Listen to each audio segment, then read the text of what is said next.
looks like fun, raunchy summer comedies are coming back. But is this movie Joyride more raunchy style over substance? Well, let's start with the premise. When Audrey's trip to Asia goes sideways, she enlists the help of Lolo, her childhood best friend, Kat, her college best friend, and Deadeye, Lolo's eccentric cousin. Their epic, no-holds-barred experience becomes a journey of bonding, friendship, belonging, and wild debauchery. It all reveals the universal truth of what it means to know and love who you are. The chemistry between this cast is outstanding on the levels of Bridesmaids, Hangover, and Superbad.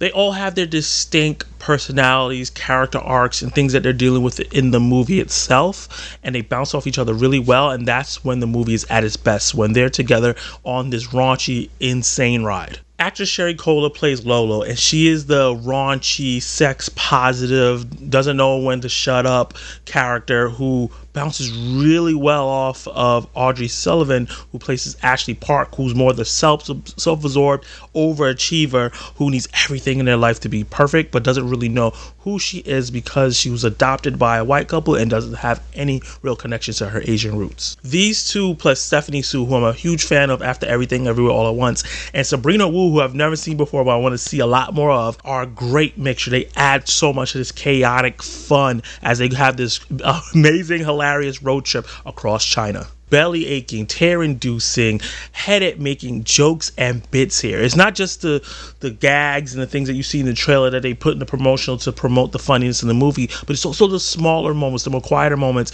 and jokes between each character that really makes this movie hilarious, because it reminds you of how you talk or joke around with your best friends. They do feel like authentic friends in this film that makes it really relatable, but it just even funnier when they get into the more crazy aspects of the comedy. This movie is super raunchy for 2023. We really don't get movies like this on the big screen anymore. It's very sex positive, has, threesomes going on, sexual art, a lot of references to a lot of different sex jokes continuously over and over. These characters are very, very horny. And the prime example of that, and they showed a little bit in the trailer, is this use of a Cardi B song, WAP.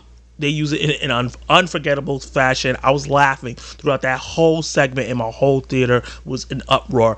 The way it ended, it was just like hilarious and raunchy in a way that I did not see coming. Maybe, right? Yeah. But is she here? There's some whores in this house. There's some whores in this. But it's not all laughs. This movie actually has some depth. It's centered around a story about friendship, priorities, knowing who you are and your identity, and loving the people around you and not always focusing on what you don't have. There's a lot of different aspects they touch here, but the main thing that they do is really talk about Asian culture and how Asian people deal with each other in a very funny way, but sometimes serious way. Sometimes they're talking about serious subjects, but in a joking manner. So I think it's a very important conversation that people from that community can really relate to, but people who like me who are not can see those aspects and see how it reflects on things that I deal in, maybe in the black community, or even if you're white and you're Irish and French, and just the fact that you are maybe the same skin tone but have different cultures. I think they touch on a lot of those different things, but make it really funny and fun. And even though I feel like they nailed most of the deeper themes that they needed to do and hit all the points that they needed to hit,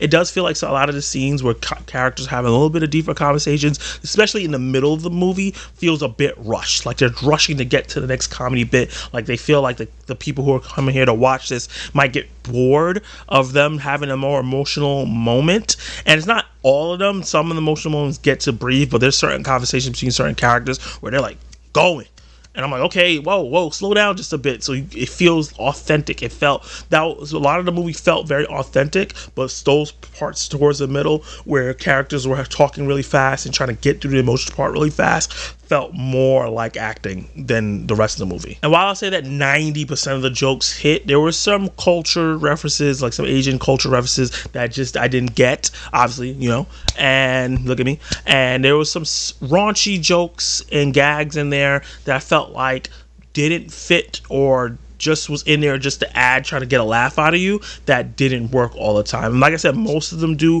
but there's jokes here and there that I was like, okay, this is a little bit too much. We didn't need all of this, but for the most part, the jokes hit. This is one of the funniest comedies I've seen in a long time. I really enjoyed this cast together and the story that was told. It actually had me tearing up, not only just from laughing so hard, but some of the emotional moments, especially towards the end of the film and the beats that they hit. They really got me invested in all the characters here and caring about them and just wanting to hang out with them.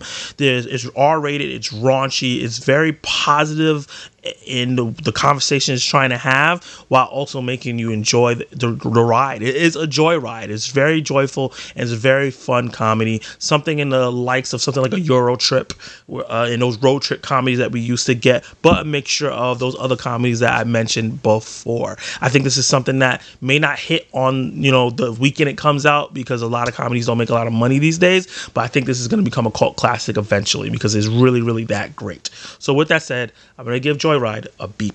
Did you like it? Did you hate it? What would you rate Joyride personally? And if you have not seen it yet, and based on my review, are you going to go check it out? This is something that I think that'll be really fun in theaters with friends. I had a blast with my friend watching this. It was just a good time, just laughing out loud, looking at each other. It was just a great theater experience. Everybody was just busting out laughing how ridiculous this movie got. Like the video, get this video popping, subscribe to the channel, and hit that notification bell so you can be notified of my reviews, reactions, live discussions, and much more. You can catch more of my content right now.